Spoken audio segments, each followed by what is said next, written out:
नमस्कार प्यारे विद्यार्थियों, स्वागत है आपका प्रव्या अकेडमी पर। कैसे हैं आप सब लोग। उम्मीद करता हूं कि आप सब लोग स्वस्थ होंगे और मस्त होंगे और धुआंधार पढ़ाई कर रहे होंगे। दोस्तों, जैसा कि आप सबको पता है, हम पढ़ते हैं इस समय हमारा और आप सबका फेवरेट सब्जेक्ट विज्ञान, और विज्ञान में हम पढ़ रहे हैं कक्षा 10 की विज्ञान का तीसरा चैप्टर के हमने 2 वीडियोस जो है वो पहले देख लिए थे, जिसमें हमने बहुत सारी बातें करी कि हमारा जो चैप्टर है धातु और अधातु, कौन सा तीसरा चैप्टर है भैया, धातु और अधातु। देखिएगा, हमारा जो तीसरा चैप्टर है धातु एवं अधातु, बहुत सिंपल सा चैप्टर है। धातु और अधातु के बारे में हम बहुत सारी बातें तो पहले पढ़ चुके हैं कि धातुएं जो है वो किस तरह के भौतिक गुण दर्शाती है, किस तरह से अधातुएं भौतिक गुण दर्शाती है। उसके साथ साथ हम लोगों ने ये भी पढ़ा कि इनके रासायनिक गुणधर्म क्या होते हैं। रासायनिक गुणधर्मों में हम लोगों ने जो महत्वपूर्ण बातें जो देखी वो ये देखी थी कि इसका दहन कैसे होता है, मतलब इन धातुओं को जब जलाया जाता है, धातुओं के बारे में बात कर रहे थे कि जब हम इनको जलाते हैं तो क्या होता है, सिंपल सा ये देखा था। तो जब जलाने का मतलब क्या होता है, ऑक्सीजन के साथ अभिक्रिया करवाना। ऑक्सीजन के साथ जब हम अभिक्रिया करवाते हैं तो क्या होता था भैया, धातु के ऑक्साइड बनते थे। पता है आप सब लोगों को, इतनी बात हम लोगों ने पहले कर ली थी। आज हम बात बहुत महत्वपूर्ण करने वाले हैं। जो बात ये है वो बात ये है कि जो आपके धातु की जल के साथ अभिक्रिया, आपकी कोई भी धातु है, धातु की जल के साथ आप अभिक्रिया करवाओगे बेटा, जल के साथ अभिक्रिया करवाओगे तो क्या होगा, जल के साथ अभिक्रिया। तो देखो सिंपल सा बोर्ड पे ध्यान दो कि जब आप क्या करो, धातु की अभिक्रिया किसके साथ करवाओ, धातु की अभिक्रिया जल के साथ करवाओ तो बेटा कुछ बनता है। वो क्या होता है, तो वो बनता है आपका, देखो सिंपल सा है, हमने बात करी जब हम धातु की अभिक्रिया किसके साथ करवाते थे, ऑक्सीजन के साथ करवाते थे तो धातु ऑक्साइड बनते थे।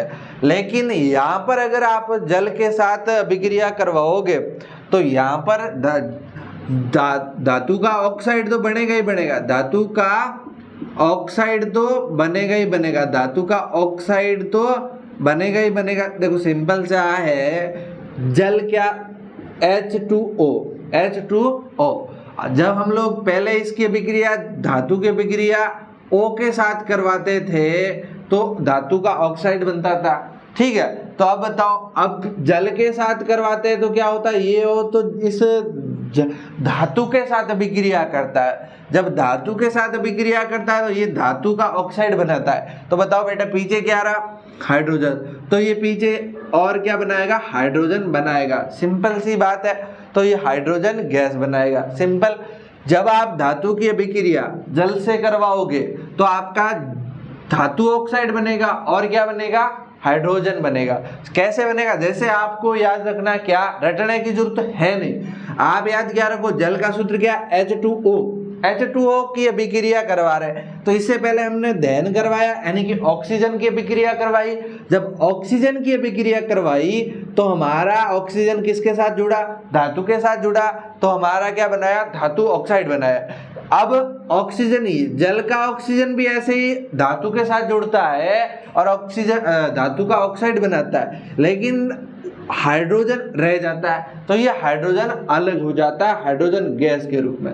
सिंपल से ये बात आप लोग ध्यान रखोगे, सिंपल से ये बात आप लोग ध्यान रखोगे। लेकिन दोस्त, होता ये है कि आप जल के साथ अभिक्रिया करवा रहे हो, लेकिन अगर आपका धातु ऑक्साइड जल के अंदर घुल रहा हो, धातु ऑक्साइड, देखो मान के चलो ये आपका क्या है, जल है, क्या है भैया, जल है। अगर आपने इसमें धातु डाली, ये धातु डाली, तो भैया जल के साथ अभिक्रिया करके क्या बनेगा, धातु का ऑक्साइड बनेगा। तो इसके अंदर क्या बन जाएगा, धातु ऑक्साइड बन जाएगा। क्या बन जाएगा, धातु ऑक्साइड बन जाएगा। सिंपल बात। चलो भाई, धातु ऑक्साइड बन गया, लेकिन ये जल के अंदर पड़ा रहता है। तो कुछ जो धातु ऑक्साइड होता है तो वो क्या करते हैं, धातु ऑक्साइड क्या करते हैं, धातु ऑक्साइड सिंपल सा काम करते हैं, ये जल के साथ रिएक्ट कर जाते हैं। किसके साथ रिएक्ट कर जाते हैं? जल के साथ रिएक्ट कर जाते हैं। तो ये आपका जल के साथ अभिक्रिया करके ये क्या बना देते हैं? जल के साथ अभिक्रिया के ये बनाते हैं धातु हाइड्रोक्साइड बनाते हैं। क्या बनाते हैं? हाइड्रोक्साइड। सिंपल बात।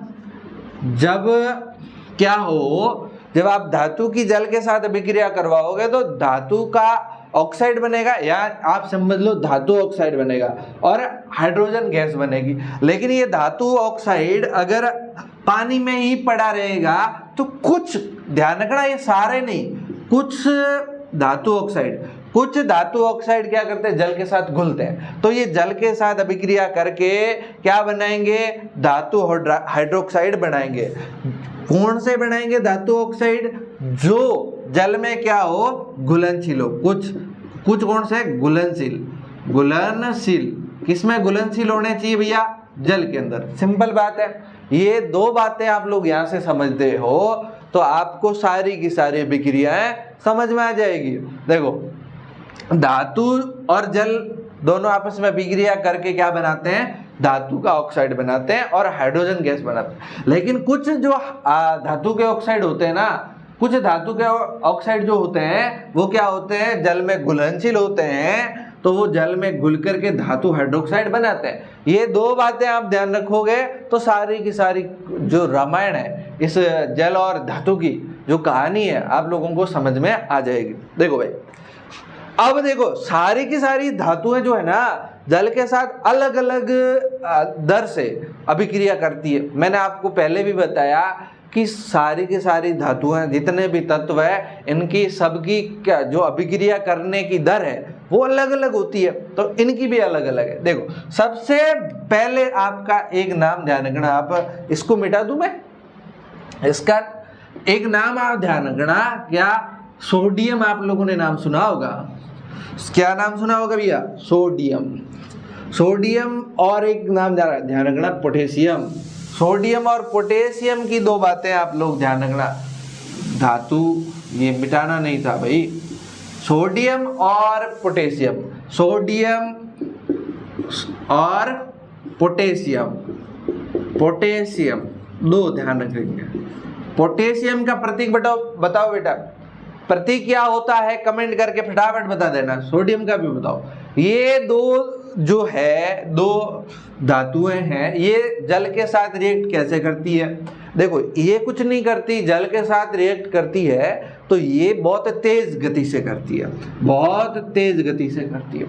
उसके साथ साथ इनकी जो अभिक्रिया होती है, तेज तो होती है जल के साथ अभिक्रिया, लेकिन उष्माक्षेपी भी होती है। क्या होती है?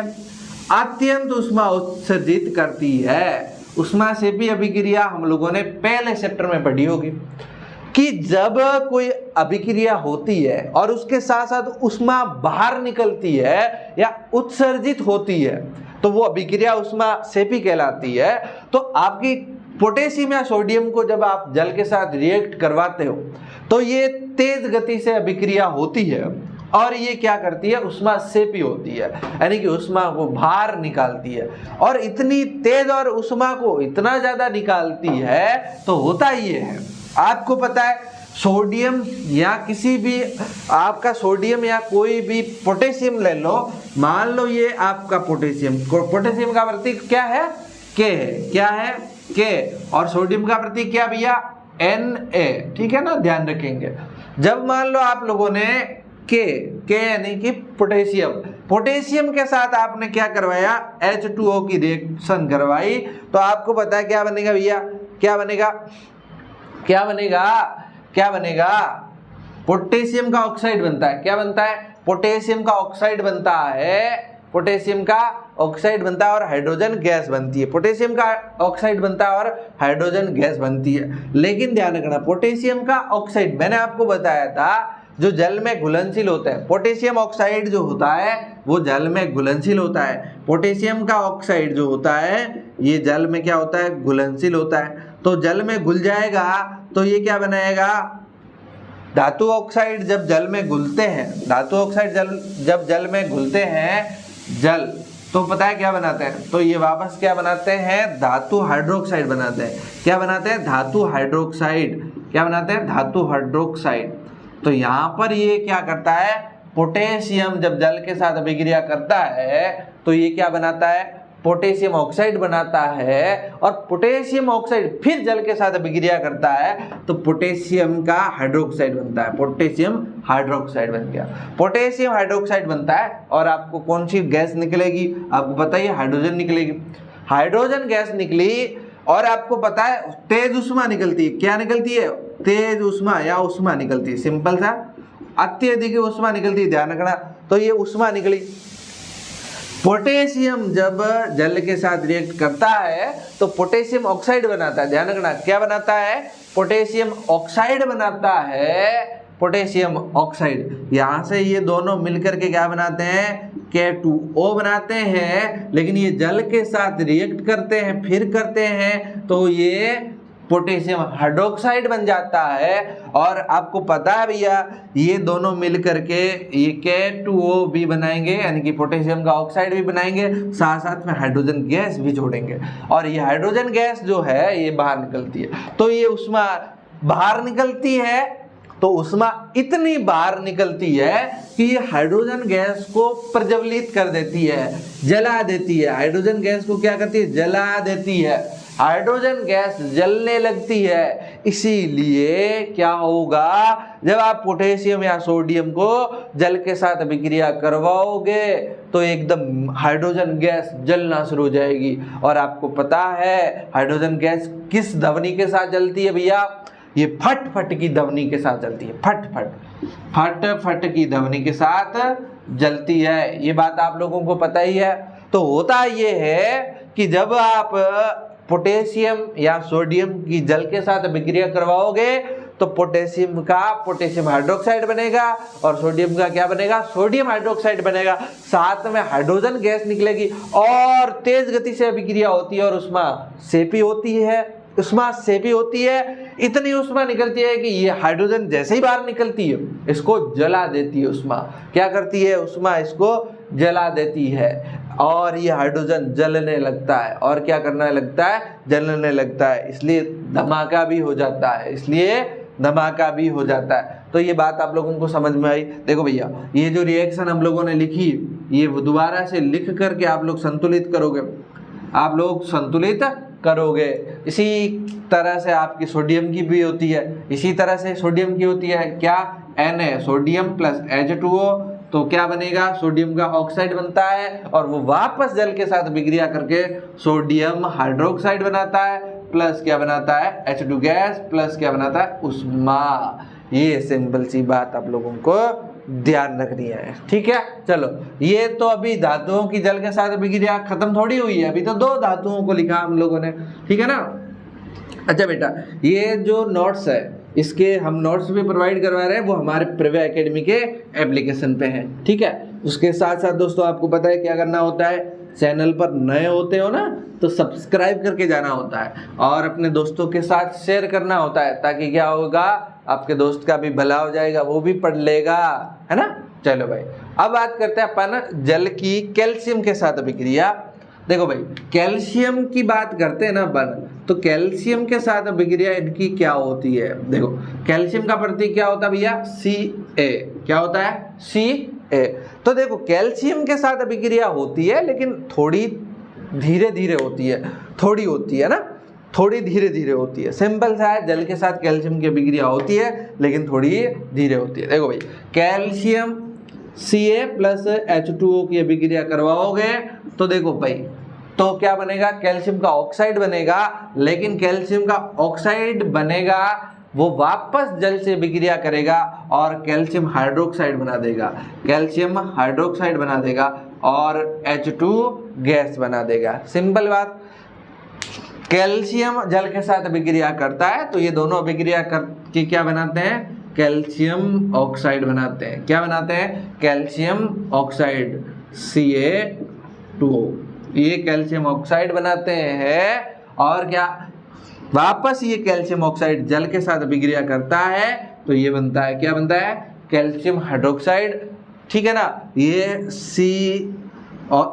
और H2O के साथ अभिक्रिया करने से कैल्शियम ऑक्साइड बना था, साथ में हाइड्रोजन गैस बनी थी। सिंपल है। लेकिन हाइड्रोजन गैस तो वहीं पड़ी रही, लेकिन इसने क्या किया, जल के साथ अभिक्रिया कर ली, इसलिए आपका क्या बना, कैल्शियम हाइड्रोक्साइड बना। सिंपल, ये बात आप लोग ध्यान रखेंगे, ये रिएक्शन आप लोगों को ध्यान रखनी है।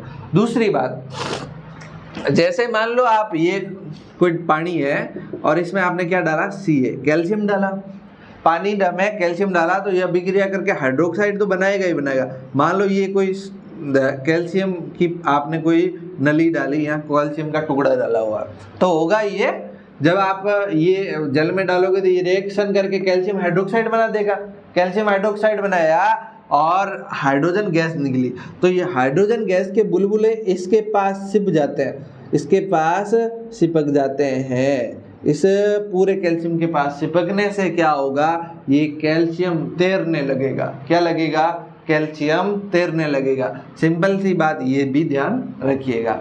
चलो भाई, और अपन देखते हैं, अपन अगर बात करें मैग्नीशियम की। अच्छा बताओ, मैग्नीशियम का प्रतीक कमेंट करके बताओ बेटा, फटाफट कमेंट करके बताओ मैग्नीशियम का क्या प्रतीक होता है। तो हम बात करते हैं मैग्नीशियम की। तो देखो, मैग्नीशियम जो होता है ना, मैग्नीशियम जो होता है ना, मैग्नीशियम का प्रतीक क्या होता है, Mg होता है। मैग्नीशियम का प्रतीक क्या होता है, Mg। तो देखो, मैग्नीशियम जो है ना, वो ठंडे पानी के साथ तो अभिक्रिया करता ही नहीं है, ठंडे पानी के साथ अभिक्रिया नहीं करता, तो किसके साथ करता है, गर्म जल के साथ अभिक्रिया करता है। अगर ऊना पानी लाओगे तो ये अभिक्रिया कर लेगा। तो गर्म जल के साथ अभिक्रिया करके क्या करेगा, गर्म जल के साथ अभिक्रिया करके मैग्नीशियम हाइड्रोक्साइड बनेगा। सिंपल था, रिएक्शन याद रखने की जरूरत नहीं है, आप लोग ध्यान रखना। मैग्नीशियम जो है वो गर्म जल के साथ अभिक्रिया करता है, गर्म जल के साथ अभिक्रिया करके क्या बनाएगा, मैग्नीशियम हाइड्रोक्साइड। अरे ये ध्यान रख लो, Mg प्लस H2O, तो क्या बनेगा, मैग्नीशियम हाइड्रोक्साइड, MgOH का 2 और हाइड्रोजन गैस बनेगी। अब हुआ ये सेम का सेम कैल्शियम की तरह, ये हाइड्रोजन गैस के जो बुलबुले हैं वो मैग्नीशियम की सतह पर चिपक जाएंगे और मैग्नीशियम तैरने लगेगा। लेकिन बात ध्यान रखना, कैल्शियम और मैग्नीशियम में ये फर्क है कि ये गर्म जल के साथ अभिक्रिया करता है, ठंडे जल के साथ अभिक्रिया नहीं करता है। सिंपल सी बात है। चलो भाई, अगर अपन बात करते हैं एल्यूमिनियम की, किसकी बात करें, अपन बात करते हैं एल्यूमिनियम की या जिंक की या आयरन की। एल्यूमिनियम का प्रतीक L, जिंक का प्रतीक Zn, जिंक का प्रतीक क्या है, Zn, या धातु में अपन बात करें आयरन की Fe, फेरस, या इसका वैसे लैटिन नाम फेरस ना होकर के फेरम होता है। क्या होता है, फेरम, ध्यान रखिएगा, फेरम, यानी इसे लोहा बोलते हैं हमारी भाषा में। क्या बोला, लोहा या जिंक या एल्यूमिनियम, ये किस तरह से अभिक्रिया करते हैं, तो देखो ये न तो ठंडे पानी के साथ अभिक्रिया करते हैं, न गर्म पानी के साथ अभिक्रिया करते हैं। तो ये किसके साथ अभिक्रिया करते हैं, ये भाप के साथ अभिक्रिया करते हैं। किसके साथ अभिक्रिया करते हैं, भाप के साथ अभिक्रिया करते हैं। और क्या बनाते हैं, धातु ऑक्साइड ही बनाते हैं, सिर्फ धातु हाइड्रोक्साइड नहीं बनाते हैं, क्योंकि ये इनके धातु ऑक्साइड होते हैं ना, वो जल में घुलते नहीं है, वो जल में घुलते नहीं है। तो ये क्या बनाएंगे, धातु ऑक्साइड बनाएंगे, धातु ऑक्साइड बनाएंगे प्लस हाइड्रोजन गैस बनाएंगे। सिंपल सा, ये ध्यान रखिएगा। ये तीनों एल्यूमिनियम या जिंक या फेरम, ये क्या करेंगे, गर्म जल के साथ भी अभिक्रिया नहीं करेंगे, ठंडे के साथ भी नहीं करेंगे, ये किसके साथ अभिक्रिया करेंगे, भाप के साथ करेंगे। और भाप के साथ अभिक्रिया करके क्या बनाएंगे भैया, क्या बनाएंगे, ये धातु के ऑक्साइड बनाएंगे। और क्या बनाएंगे, और बनाएंगे आपके हाइड्रोजन गैस बनाएंगे। सिंपल, ये बात आप लोग ध्यान रखेंगे, ठीक है ना। चलो भाई, अगली बात अपन करें तो देखो भाई, मैग्नीशियम की तो बात अलग है भाई। मैग्नीशियम क्या करता है, गर्म जल के साथ अभिक्रिया कर लेता है, ठीक है ना। सिंपल सी बातें ये जो है वो आप लोगों को ध्यान में रखनी चाहिए, ठीक है। चलो भाई, अगली अपन बात जब करते हैं, जैसे आप देखो, अगर हम बात करें एल्यूमिनियम करेगी कैसे, जैसे सिंपल से आप कह रहे हो रिएक्शन लिखवा दो, तो देखो एल्यूमिनियम और ऑक्सीजन, जल H2O, तो अभिक्रिया क्या बनेगी। अच्छा, आपको पता है एल्यूमिनियम की संयोजकता कितनी होती है, फॉर्मूला कैसे बनाते हैं एल्यूमिनियम, अच्छा आगे पढ़ेंगे अपन, ठीक है। एल्यूमिनियम की जब Al2O3 एल्यूमिनियम का ऑक्साइड बनेगा और क्या बनेगी, हाइड्रोजन गैस बनेगी। सिंपल सा ध्यान रखेंगे, सिंपल सा ये अभिक्रिया ध्यान रखेंगे। इस अभिक्रिया को आप संतुलित करना अभी का अभी कर लो, अभी का अभी साइड में रख के संतुलित करो। क्या एल्यूमिनियम और ये आपका जल क्या बन रहा है, एल्यूमिनियम का ऑक्साइड बन रहा है और हाइड्रोजन गैस बन रही है। अच्छा बेटा, ये सूत्र कैसे बनता है इसके बारे में अपन एक क्लास और लगाएंगे, उसमें बताएंगे। क्योंकि सूत्र आप सोच रहे होंगे ये कहीं तो ZNO बनता है, कहीं तो आपका CO2 बनता है, ये कहीं O2 हो रहा है, कहीं O3 हो रहा है, ये लफड़ा गया है। तो ये अपन जब अपन पढ़ेंगे तब एक बार आपको बता दूंगा मैं, ठीक है ना, तो आप ध्यान रखेंगे। चलो भाई, ये सिंपल सी बात है। अब हमारा एक और अभिक्रिया लिखूं, किसकी लिखूं भाई, जिंक की, ZNO बनेगा, जिंक प्लस H2O क्या बनेगा, ZNO प्लस H2, ठीक है। लोहे की देखो, लोहे की क्या होगी, Fe ferrum plus H2O, ferrum plus H2O, तो इसका क्या बनेगा, Fe3O4 प्लस H2। अरे ये O नहीं रे भैया, H2। ये ध्यान रखेंगे, तीन अभिक्रिया ध्यान रखने की जरूरत नहीं है, लेकिन आपको सिंपल सा ये पता होना चाहिए कि ये किसके साथ अभिक्रिया करती है, लोहे के साथ करती, अरे गैस के साथ करती है। यानी कि ये जो यहाँ G आएगा, यहाँ क्या आएगा, G आएगा, यानी कि भाप के साथ करती है। किसके साथ करती है, भाप के साथ करती है। सिंपल सा ये ध्यान रखिएगा। चलो भाई, और कौन जल के साथ क्या क्या अभिक्रिया करती है, तो ध्यान रखो, 2-4 धातुओं का नाम ध्यान रखा, इतनी ही वैसे मुख्य रूप से करती है। जैसे आपका लेड, जैसे आपका कॉपर, लेड और कॉपर, इनके प्रतीक आप बताओ, फटाफट कमेंट करके प्रतीक बताते जाओ। लेड, कॉपर, सिल्वर मतलब चांदी, गोल्ड मतलब सोना, इनके प्रतीक बताओ पहले तो। ये जल के साथ अभिक्रिया नहीं करते, ध्यान रखना, ये जल के साथ अभिक्रिया नहीं करते, ठीक है ना। चलो बताओ, लेड का प्रतीक Pb, इसका दूसरा नाम सीसा, कॉपर Cu, इसका दूसरा नाम तांबा, ठीक है। सिल्वर का प्रतीक Ag, इसका दूसरा नाम सामान्य चांदी। और बताओ, गोल्ड का प्रतीक Au, औरम है ना, अर्जेंटम, औरम, ये नाम है इनके भैया, अर्जेंटम, औरम, ठीक है ना। चलो बताओ क्या, ये क्या, प्लम्बम है, ध्यान रखना। गोल्ड का दूसरा नाम सोना, गोल्ड का दूसरा नाम क्या भैया, सोना, सिंपल। ये सारी बातें आप लोगों को याद रखनी है। तो इस तरह से आपकी धातु की जल के साथ अभिक्रिया होती है, ठीक है ना। चलिए, तो ये हमारी जल के साथ अभिक्रियाएं थी, और अब अपन आगे की पढ़ेंगे अम्लों के साथ अभिक्रिया। तो इसी क्लास को यहीं ख़त्म करते हैं। तब तक के लिए बाय बाय, टेक केयर, ख्याल रखिए, मस्त पढ़िए। Thank you very much.